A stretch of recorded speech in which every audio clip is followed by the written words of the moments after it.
Good evening, everyone, and welcome to tonight's Historic Preservation Commission meeting. It is March 9th, 2026, and we are going to begin the night with roll call. Megan Ripperger, Tina Conti, Present. Damon Jacobson, Josh Imhoff, Present. Kamea Edwards, Present. Roxy Deer. Present. All right, staff sent out the approval of minutes for February 9th, 2026. Did everyone receive the minutes? Yes. Any questions, corrections, changes you would like to see made in the minutes? Hearing none, I'd call for a motion to approve. Motion to approve the minutes from February 9th, 2026. Second. Okay, we have a motion and a second. All in favor, say aye. Aye. Aye. Any opposed, same sign. Motion carries. Thank you.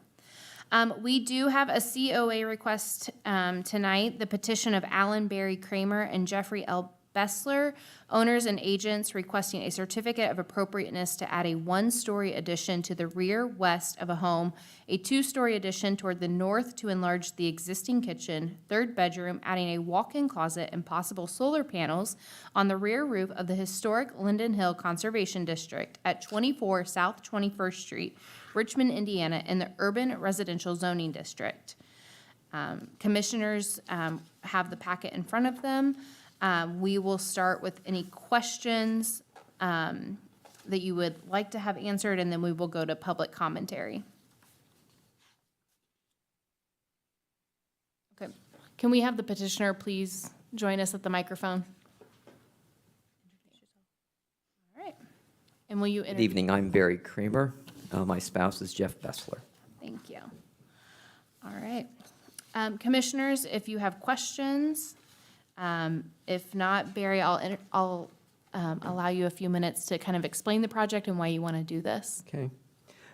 Just a brief history of the house first. Jeff and I have been in this house 30 years. It's the only house we lived in the 30 years we've been in Richmond, and it's the only house we've owned. What we're doing, hoping to do to the house is something we could have done 20 years ago had we had opportunity, but we did not.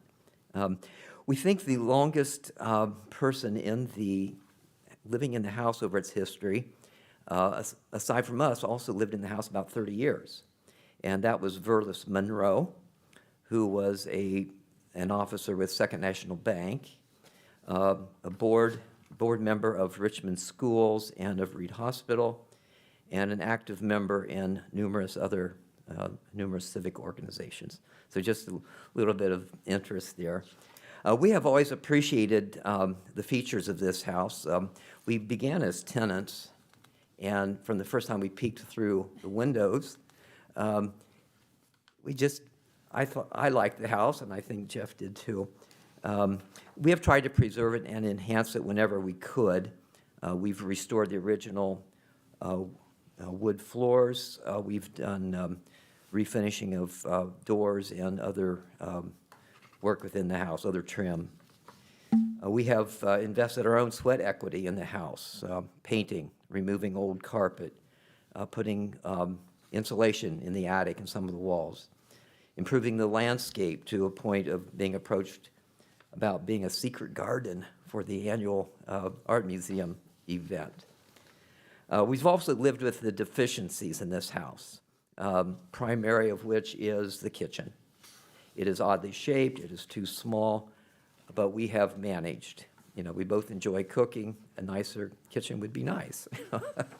But there's no way to do that really without expanding the footprint of the house.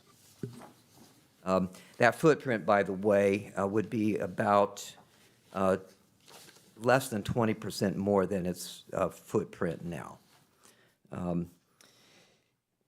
We submitted our plans to you about 3 weeks ago, because that was the time frame to get onto your agenda tonight. And since then, in fact, just a few days ago, last week, we've continued to have conversations with the architect and the general contractor to refine the design issues. We've also met with electrical, plumbing, HVAC, and solar contractors to try to work out details on all of those issues. One of the more pertinent aspects of those conversations, I think, is that the house itself is not a candidate for the solar panels. There is a lack of enough sunlight on the house, and there are installation complications due to unevenly spaced rafters in the attic. There was no uniform standard back then. And the steep pitch on the roof would have required a lift in order to make the installation, so it would have been a lot more expensive. The garage is still a candidate for those panels. Then on the north face of the house, the upstairs expanded bedroom, we anticipate a fireplace against that north wall, and we'd like to install 2 windows on either side of the fireplace that would pretty much be similar to what we have in our living room. The windows would be the same size. They would be similarly situated. So it would add to the visual coherence between the rooms in the house. Our plan is to be as continuous as possible with the current exterior of the features of the house. You know, the roof pitch, the shingles, windows that are consistent with the current window designs, stucco surface, in spite of the fact that that's very difficult to find people to do that work. Continuation of the mid-level horizontal trim around the house, which, if you see it, it's that red piece going around there, continuing that all the way around the house to lend continuity. And we would like to reuse as much interior trim as we have on hand already to, for the new work that we're doing. We hope to maintain the existing paint colors. The demolition will be limited basically to 2 of the frame walls that are the current kitchen walls. They were not part of the original structure, so they are not brick. The only brick that would need to be coming out is that the outside. We envision changing the exterior door on the west, and where a window now is situated, so that would have to be revised a little bit. So limited demolition. We think this is a positive thing for the neighborhood because it keeps the house in good stock. It would be, whenever we move, hopefully it'd be a very marketable house that people would appreciate, want to live in. And we just hope to continue to be good stewards in the meantime. Out of pure curiosity, who is your general contractor? Andy Morgan. Okay, thank you. It's A. Morgan Construction. A. Morgan, yeah. Yeah. That's great. It's probably in this packet somewhere, I just couldn't find it. I have a question. You were saying that where the fireplace would be, you wanted to add 2 windows? Yes. And you said that's on the north face of the Yes. house? Yes. And those windows would be in consistent size and design as what's already on the house? Yes. Okay. They would, there are 3 different styles of windows on the house, even though the sizes don't vary that much. And we've not decided on exactly which one. Some of them have divided lights like this. Some have divided lights like this. Some have no divides. So Depended on who was remodeling at the time. in the I district. suppose. President? Yeah. Barry, I just want to thank you and Jeff for the thoroughness of this application. I think you two have really done your homework, and I really like this project, and especially the consistency, how you'll keep it consistent with the neighborhood, and you've provided us with a lot of good material to make the decision. So Thank you. Thank you for bringing that to us. Yes, you've definitely done your homework. Well, I enjoyed digging into the history too, but That's always fascinating. yeah. Anything else? Any other questions for the petitioner? I want to second what Josh shared, and I think I've sat through 5 or 6 COAs since I've been on the commission, and this is definitely the most thorough one we've ever received, so I appreciate, that. And also that you've chosen to live in a historic neighborhood, respect a historic neighborhood, and respect the historic homes. So, thank you. Thank you. Are there other public commentary for this project? Any public commentary against this project? Please state your name and address. Hello, Commission members. I'm Jill Nelson. I live at 2039 East Main Street, which is the adjacent property on the corner of South 21st and Main. I am the co-owner of Linden Hill Historic Redevelopment. As you might infer, that was because we started that company by living in this neighborhood. Being involved in the Linden Hill Conservation District has been a major contributor to my choice to reside in this neighborhood for almost 25 years myself. The historic character and integrity of this neighborhood is the sole reason I chose to relocate or move to Richmond in 2001, build my businesses, invest hundreds of thousands in this neighborhood in renovation cost, and continue to reside here today and raise my family, we'll say. The endeavor to ensure this neighborhood's historic assets and integrity is of the utmost importance to me, as you can imagine, as it was when we helped organize this district back in 2007. I am now very opposed. I also wrote a more elaborate letter that I'm not sure if you all got in your packets that I sent over to Monica earlier, with the petition that this is basically a adjoining property originally. So on the history lesson dating back a little bit earlier to the inception is 1890. I know we kind of skipped over the original details, it feels like, in that original narrative. This proposal includes not one, but two additions to this structure that would be inappropriate in scale and harm the 100-year-plus significance of the carriage house to the structure that I live in. As I outlined in that formal opposition statement, if the proposal was passed, it will alter the neighborhood cohesion, specific to their property and to others along the streetscape. The two houses, mine and the property coming for COA, were crafted in tandem. They were built by an elite lumber supplier of the time, Philip W. Smith, which I think was denoted in some of the original application. And the craftsmanship and materials are indicative of this. This is irreplaceable, cannot be replicated in modern construction. To this point, there's lots of national park historic preservation standards that talk about additions, exterior alterations, related new constructions, which all fall under this proposal, not destroying historic materials that characterize the property. New work has to be differentiated from the old and shall be compatible with massing, size, scale, and architectural features, all of which I bring forth as concerns for this project. Also, Standard 10 within that same statute says new additions need to be constructed in such a manner that the essential form and integrity of the historic property be unimpaired if the new work were to be removed in the future. I do not think that this falls under that premise as well, due to the extensive nature, essentially.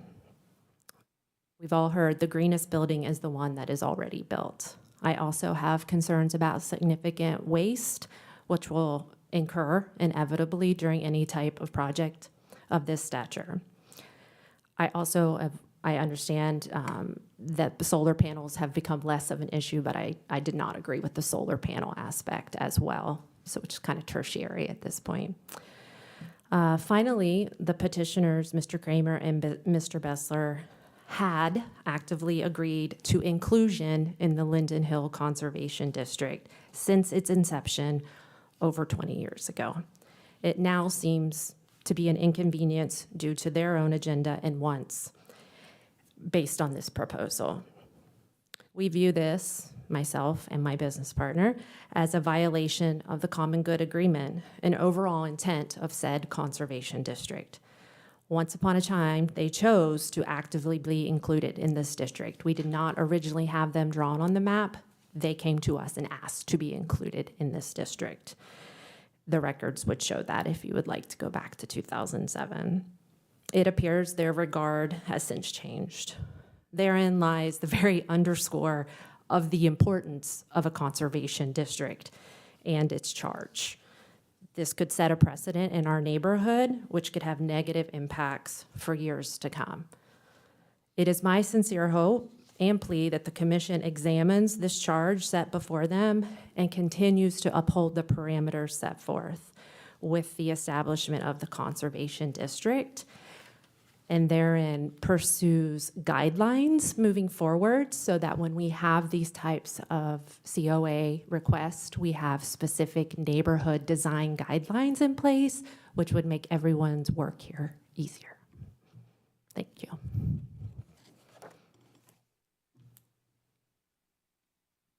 Any additional comments from the public? All right, we will move to the staff report.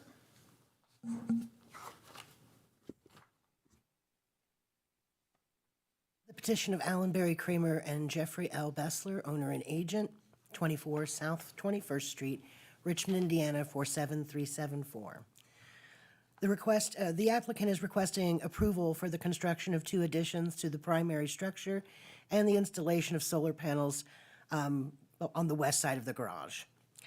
The property at 24 South 21st Street was built circa 1900 as a carriage house for the Philip W. Smith residence located north of this property at 2039 East Main Street. According to the owners, the house is listed on Richmond's Historic Registry of Homes primarily because of its association with the Philip W. Smith residence rather than from its unique architectural character. The carriage house was turned into a residence around 1929-1930. The Wayne County Interim Report 2001 also categorizes it as having a C, or contributing rating. According to the report, a C rating was given to properties meeting the basic inventory criterion of being pre-1950, but that are not important enough to stand on their own as individually outstanding or notable. Such resources are important to the density of continuity of the area's historic fabric. There were additions such as a covered front porch and an L-shaped addition on the west rear side of the structure in 1931 when the carriage house became a residence. Public comments. On February 23, 2026, 33 adjacent property owners were notified about the COA application and March 9th meeting by mail. On March 2nd, 2025, local media outlets were notified. We received 6 responses. We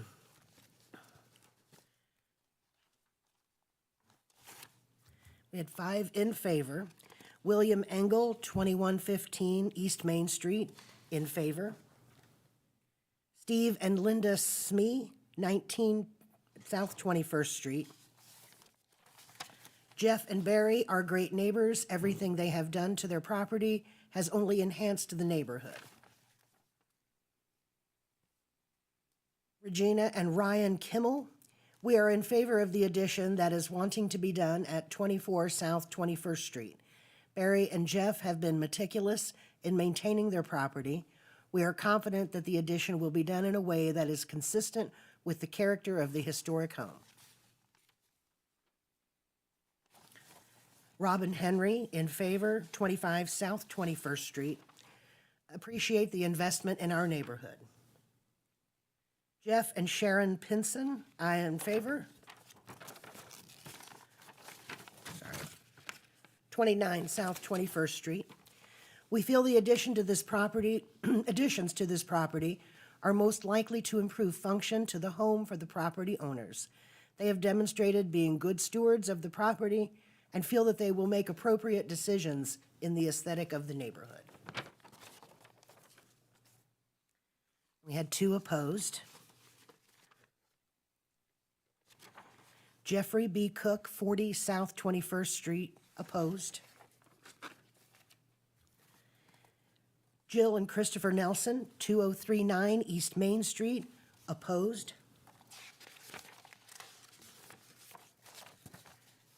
Members of the Historic Preservation Commission, I'm writing as the adjacent property owner to 24 South 21st Street.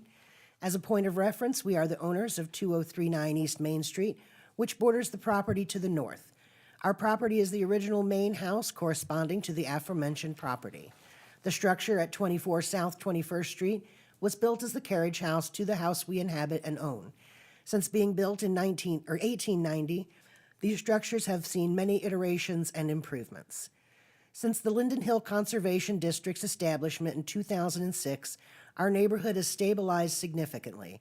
Many of the properties that originally were not included in the district were sold and have been grandfathered into the district. This property is not one of those. The current owners, Mr. Kramer and Mr. Bessler, were the owners at the time of the establishment of the district.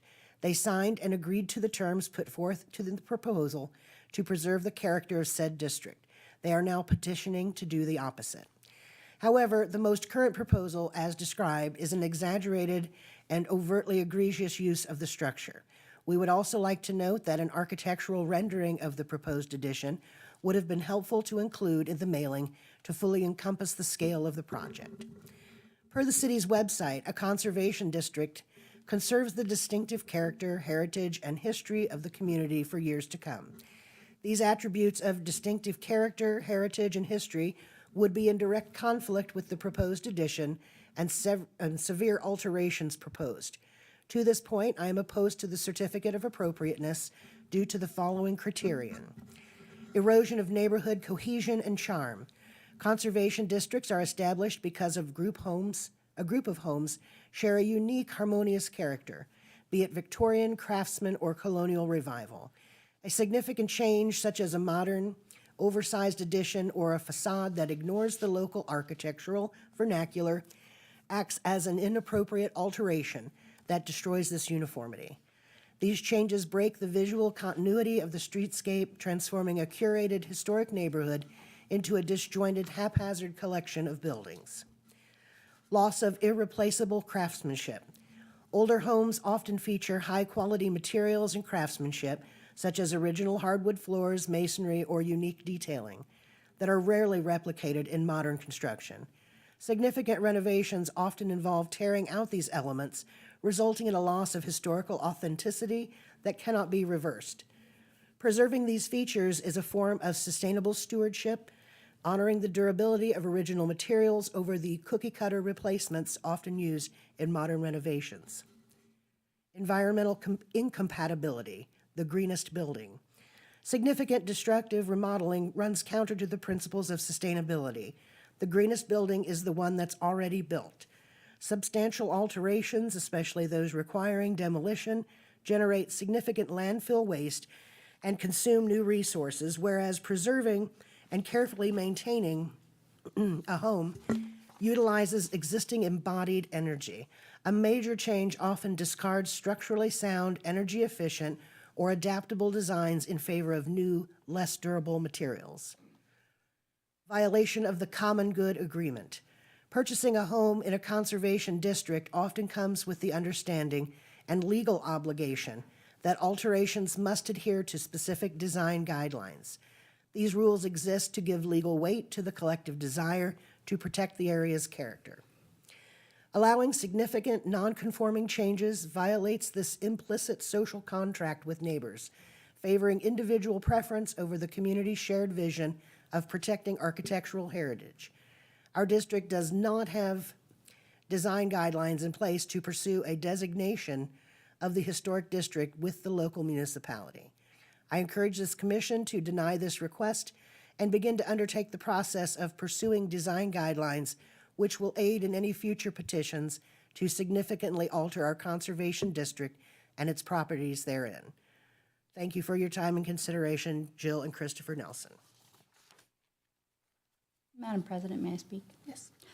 I just, in regards to what you just read from the opposed party, they had mentioned that it was an historic district. I just want to clarify that it is not a historic district.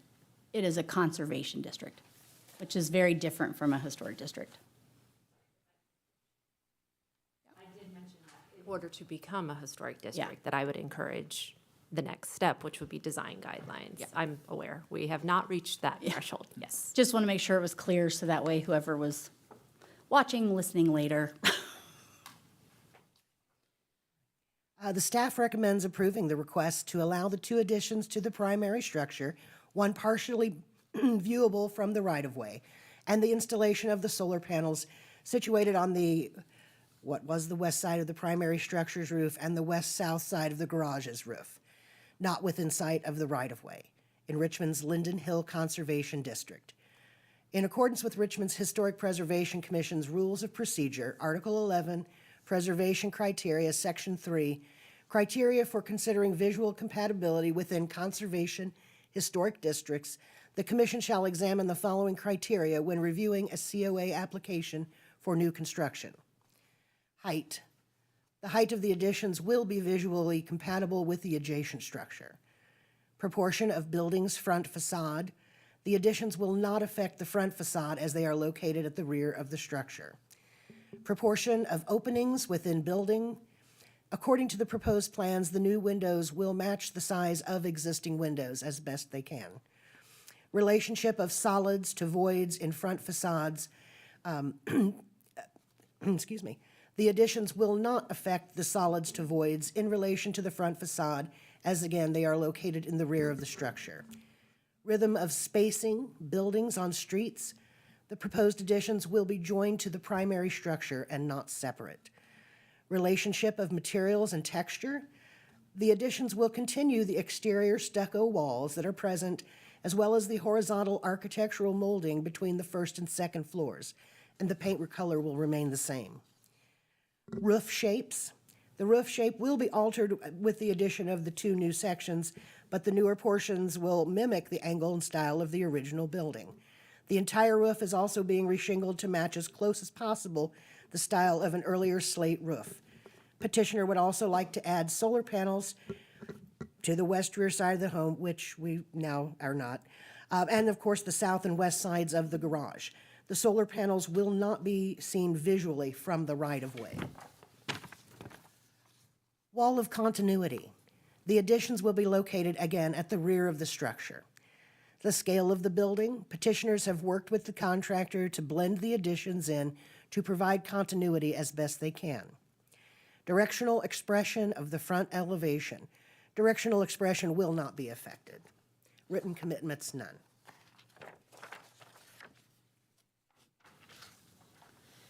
Thank you, Monica, for the staff report. Commissioners, do you have any remaining questions or? I do. Yeah. Of the petitioners, do you know what percentage of square footage, the overall square footage, the additions would be compared to the existing home? I think he had mentioned less than 20%. I think so, but I didn't have Just it to written verify, down. So yeah, I was verify. trying to remember. The 20%, I got two, depends on how you do the math. And I looked at the footprint, which incorporated the front porch, which is some additional square footage that is not within the living space of the house. So those two numbers, I think with the porch, it was 17%. Without the porch, it's like 19%. So I told you about 20. About 20. Makes sense. If you want exact square footage numbers, I have a little note in my, That's okay. I was mostly concerned about kind of the percentage for the general idea of Yeah. what the changes would be. Yeah. I have one other question, which is from looking at the notes that were in your original request. You talk about in here that there is a section of the house that you believe was added in the 1929, 1930 range that has a flat roof. And from reading this, I'm wanting to clarify that I understand that most of that addition is actually what you're wanting to change and expand on, yes. because that was not actually original to the So that- 1890s. Yes, that addition was basically an additional 6 feet of space on those. It's on the north and west side of the Yes, building? Yes, and so that roof, that meets the existing roof line, and it's not absolutely flat, it tapers a little bit, but it's enough to appear flat. So the new roof will be like the roof on the main house, and it will cover that over in a different way. And I will say too, the upstairs roof in that bedroom, if you will, one time called the sleeping porch is what it was called. Yes. That head space is 6.5 feet. And so with the new addition, we'll get 7.5 feet like the rest of the upstairs, or 8 feet or whatever, and then the roof will go up above that. And so it will have an appropriate pitch to it That matches what's there presently will disappear. What's the timeline on this project? How long do they anticipate it taking? We're hoping to do it yet this year, and we're hoping to be at the front end of their work. It's, Yeah, So we don't know, and we're hustling as best we can to be able to make room for them to be able to work in the house, but, and maybe move out ourselves for a couple months or something. We don't, it's a little bit hectic, but soon. Jeff, do you have something you want to add to that?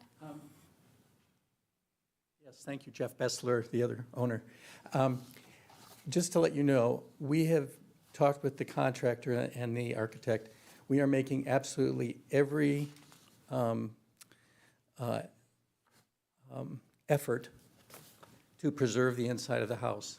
So we've insisted that they do as little damage, we're not ripping everything out and replacing stuff, that they do absolutely as little damage as possible to the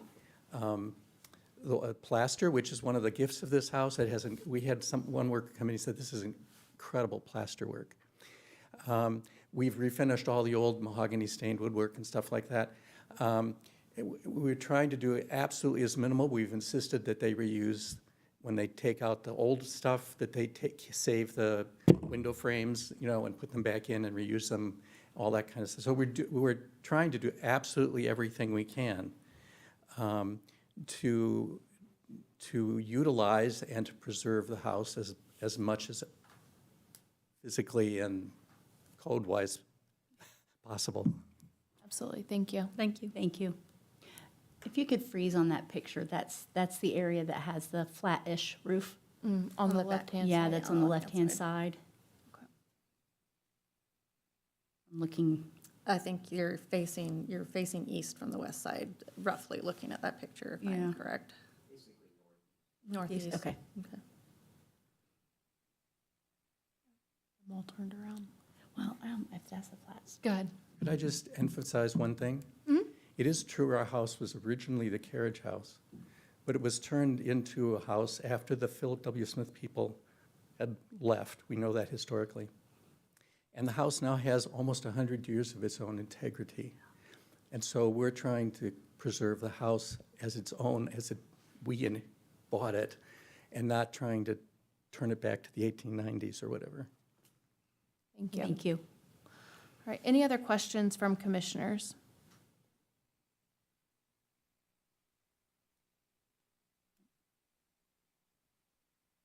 We can entertain a motion, or we can table. I have an off-record question for staff first.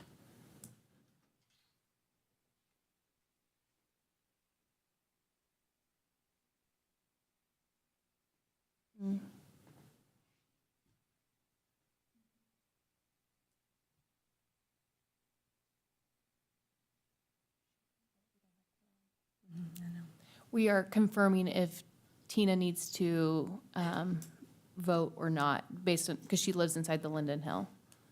Conservation District, yeah. I did not receive a letter, which previously,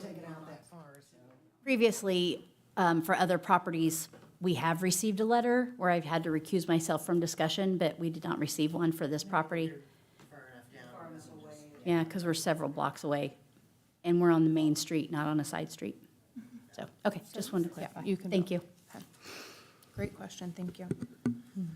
All right, any additional questions, comments? If there's no other comments, I'd like to create a motion to approve the COA as presented. I'll second that. So we have a motion and a second. Do we need to do a roll call, Monica? Okay. Tina Conti, In favor? Josh Imhoff, Yay. Maya Edwards, In favor? Roxy Deer. Yay.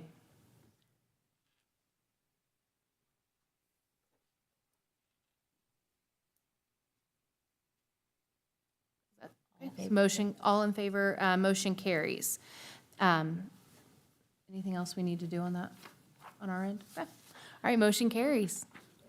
And I just want to make a side comment that what Josh mentioned earlier and Roxy agreed that this is an extensive COA, and I wish more homeowners in conservation and historic districts took the time to do their history and research and tried to preserve their homes at the level of which you two have tried over the past 30 years.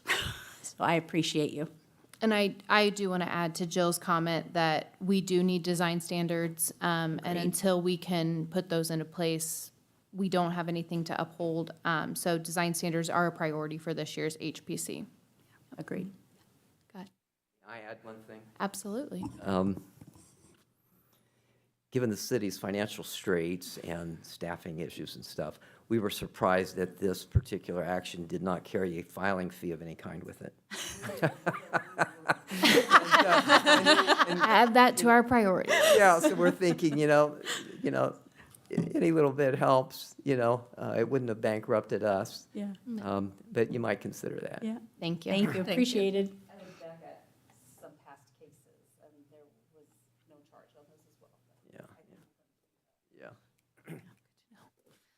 All right, commissioners, we do have a few updates that I do want to share with you. I am going to be working with the city staff to update the HPC website, make it more user-friendly so that we can, information that lives on there is something that people can actually use, go to for Resource Center. And then we are also working on social media to have a better social media policy and presence for this commission. Our community continues to talk about historic preservation, historic restoration work, so making that public from the city's perspective is a priority for this group. We have been collecting names for potential new members for this commission, and we will be passing those on to the mayor for his recommendations in the next month. We are also, if everyone knows, we do have a new Indiana landmarks person for our region. So Stevie has been assistant regional director for a while and has moved into the regional director role. So hopefully we'll have her at a meeting very soon. And she is very excited to work with us on some of the conservation district issues, design standards. I spoke with her earlier this month, and those are priorities for her in this area as well. Anything from the commission that they would like to share to the general public? Or any new business you'd like to bring forward? I think you pretty much covered it. I do have one thing. R&R, Richmond Neighborhood Restoration, is opening their nominations on Friday for the Good Neighbor Award, which is an award to recognize families who have done work in historic homes over the past year. So if you know anyone, nominations are now open. Good to know. Yeah. Our next meeting is scheduled for Monday, April 13th, 2026, right back here in this room at 5:30 p.m. I need a motion to adjourn the meeting. I'll make a motion to adjourn. And a second? Second. All in favor say aye. Aye. Aye. Motion carries, meeting adjourned. Thank you, everyone. Thank you.